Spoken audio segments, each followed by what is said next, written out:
is enough said.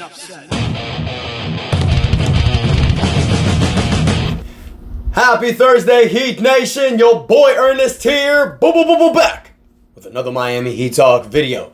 Hope you guys are having a great day so far. Don't forget to like, share, and subscribe to the channel as we continue our push for 6,000 subscribers. Now together, let's go on another Miami Heat Talk adventure. Before we get to today's subject, you guys, got to talk about the game last night. The Miami Heat get blown out by the number 1 seed Cleveland Cavaliers. Heat lose 126 to 106. Cleveland never looked back, you guys. They had a 10-point lead in the first quarter, and like I mentioned, they never looked back, blowing out the Miami Heat. The Miami Heat fall 23-23. 500 team, which is basically where we've been all season long, with or without Jimmy Butler. We've always hovered around the 500 level. This brings the Miami Heat down to the 7th seed. They're actually tied with Orlando for the 6th seed, but Orlando does hold the tiebreaker. So pretty much right now, the Miami Heat just need to take it a game at a time. You got San Antonio coming up on Saturday. You got Chicago next Tuesday. These are two very winnable games, I feel. The Miami Heat, if they go 2-0, they can solidify and hold that 6th seed. You get really good performances last night, by Bam Adebayo, gives you 21 points, 9 rebounds, 3 assists, a block, 7 for 13 from the field. Tyler Hero, again, solid game, 22 points, 9 for 20 shooting. I mean, if Tyler has a better game, maybe this goes another way. But he also gets 5 rebounds, 6 assists. You also get a great game from Terry Rozier off the bench. I know. A great game from Terry Rozier.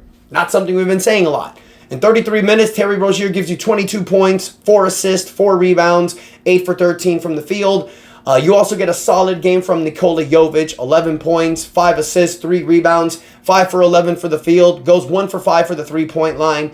I mean, if people are shooting better yesterday, who knows what the outcome would have been.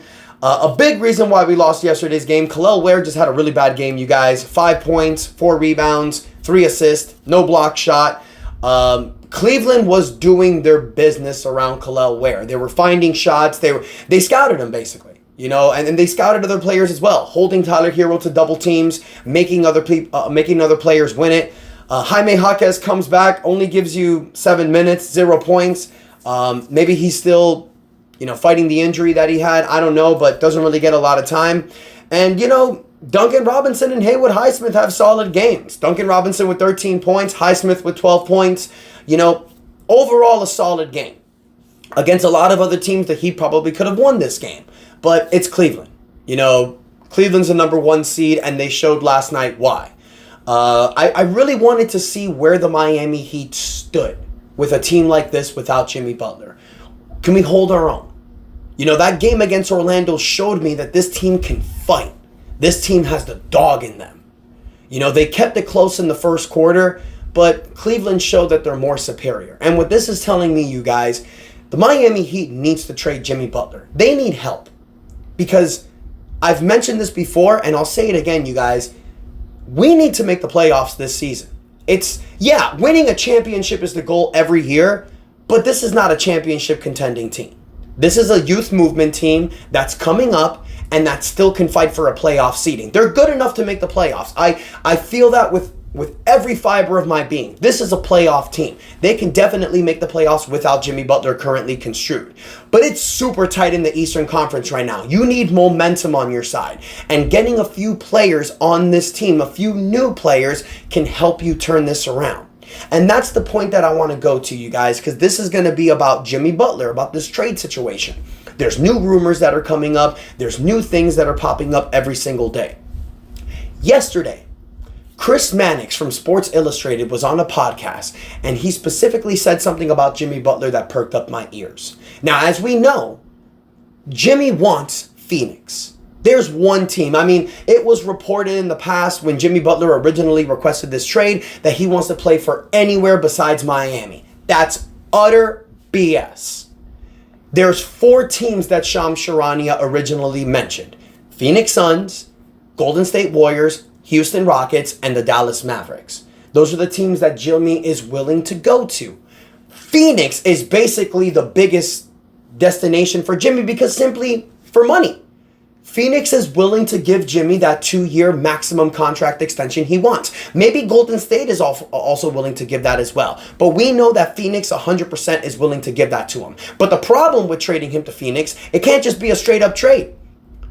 In order to do that, the Miami Heat needs to take Bradley Beal's contract. They don't want to do that. Bradley Beal's contract doesn't expire until the 2027 season. And we know that this Miami Heat team, they're pushing for free cap space for the 2026 offseason. Now, look, I get it. I know there's been people in my comments that have said things like, well, people don't really test the free agency market anymore. That's not true, you guys. Remember, about a year and a half ago, the NBA instituted this brand new collective bargaining agreement. So teams can't just pony up the dough anymore and get as much players as they can because they'll fall into that second apron line. And when you're a second apron team, kind of like Phoenix is, Milwaukee is, you are incredibly hampered. Excuse me. Almost knocked the microphone there. But you're incredibly hampered. You don't have a mid-level exception. You don't have a biannual exception. You can't sign players that are bought out mid-season. It completely hampers you 100%. So teams are actually letting players walk in free agency just to save cap space. Look at what happened with Paul George. The Clippers let him go rather than trading him because the amount of money that he was going to make in the offseason. So instead, they held that cap flexibility to sign multiple players. That's where the NBA is going now. Nowadays, it's no longer the super team mentality where you're getting 3 players. You want 2 stars and a bunch of amazing role players, kind of like what the Denver Nuggets did for the 2023 championship. But you saw what happened with Denver. They were not willing to pay certain guys. So they let KCP walk. They let Bruce Brown walk. And it hampered them. You're seeing them now. They're not the favorites for the championship anymore. OKC, the Oklahoma City Thunder, currently have this amazing young roster, but they're going to have to make some tough decisions soon as well. And this is where the NBA is going.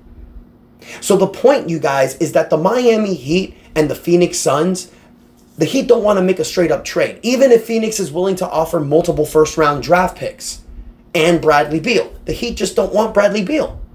So what the Miami Heat are trying to orchestrate is a multi-team trade. But the problem that's happening, I mean, there's a bunch of people that's like, oh, why don't you just do a 3-team trade with Chicago and send Bradley Beal there? Bradley Beal has a no trade clause. In order for Phoenix to trade Bradley Beal, he needs to approve the team that he's going to. And from what reports are saying, if Bradley Beal is willing to waive his no trade clause, it's to go to a team that has warm weather and that's a championship contender. There's not really a lot of those that want Bradley Beal. So they're going to have to get creative. Now, the Miami Heat have had other conversations with other teams. So I want to read this quote from Chris Maddox. This was done on a podcast yesterday for the Sports Illustrated podcast. 2 teams Jimmy Butler has basically been communicating that he did not want to go to were the Memphis Grizzlies and the Sacramento Kings. But a lot has been changing these last couple of weeks. Has Jimmy Butler's mindset changed? Has Memphis' approach changed? That's a team I would watch, end quote. It's funny that in the beginning of this whole thing, Jimmy Butler said, trade me anywhere. I'll go anywhere besides Miami. So Miami had a conversation with Memphis. We heard the reports. Memphis was willing to give up Marcus Smart, Luke Kennard, Brandon Clark, and a future first-round draft pick for Jimmy Butler. This would help both sides. It would help the Heat with flexibility because you're getting multiple players that can help you win now, make the playoffs now. You get a future first-round draft pick, which is a huge benefit, and Memphis gets Jimmy Butler. I've been saying this since the beginning of this process. There is one team that is a perfect fit with Jimmy, and it ain't Phoenix, it's Memphis. With John Morant, Jaren Jackson, Desmond Bane, and Jimmy Butler, that grit and grind mentality can win them a championship. But the main reason why Jimmy doesn't want to go there is because Memphis is probably not willing to pay him. They already have John Morant on a max extension. They already gave Desmond Bane a max extension. They're going to give Jaren Jackson a max extension most likely. So where does that leave Jimmy? A rental. Memphis wants Jimmy for 2 reasons. To help them win now, and because after this year, his numbers can basically be off their books. Now look, Jimmy can opt in, and Memphis would need to deal with that. But if Jimmy opts out of his contract, that's going to free $52 million of space for Memphis. This will give them flexibility in the offseason. So that's why I feel Memphis is willing to do it, because they don't have to give up any of their big star players. They get a guy who has going to give them cap flexibility, and they also have a guy that can help them win. But it's funny that Sacramento came up, because there was never a report in the past that Jimmy Butler didn't want to go to Sacramento. The report was he wants to go anywhere except Memphis. But every time a new team pops up that the Miami Heat is willing to trade with, Jimmy doesn't want to go there. So we know this is one thing. Jimmy wants Phoenix. Phoenix wants Jimmy. But the Heat don't want Bradley Beal. So in reality, you guys, a trade for Phoenix is probably not going to happen. Unless in the 11th hour, a team like Milwaukee, Golden State, someone like that comes up and says, we'll take Bradley Beal. Bradley Beal still needs to waive his no-trade clause. So this is going to be very difficult. So the Miami Heat may pivot to another team. There was a report that the Miami Heat were talking with Sacramento about the possibility of trading for De'Aaron Fox. Maybe it wouldn't be for Jimmy Butler. Maybe it would be a trade surrounding Tyler Hero. But I don't see a point.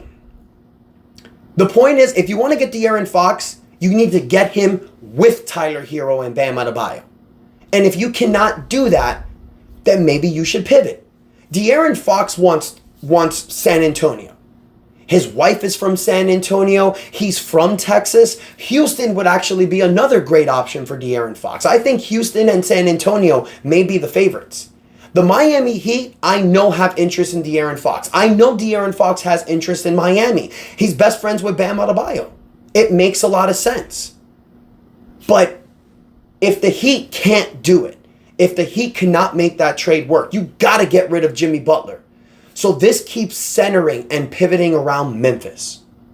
I think what's going to happen, you guys, Jimmy Butler is going to realize that this Phoenix trade can't get done.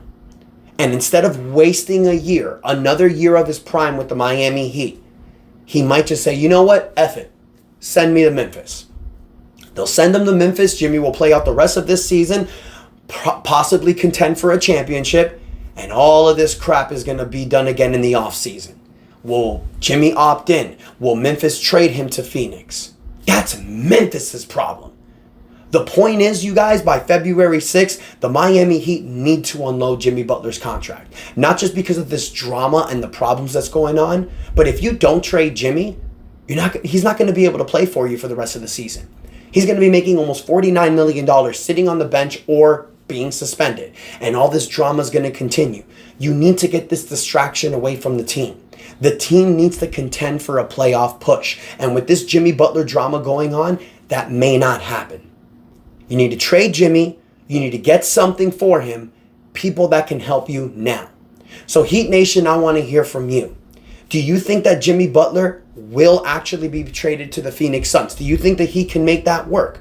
Or do you think that he's eventually going to go to a team like Memphis or Sacramento? Let me know what you guys think in the comments. Don't forget to like, share, subscribe, because we push into 6,000 subscribers. Thank you guys so much for the continued support. And until next time, your boy Ernest out. And that is enough said.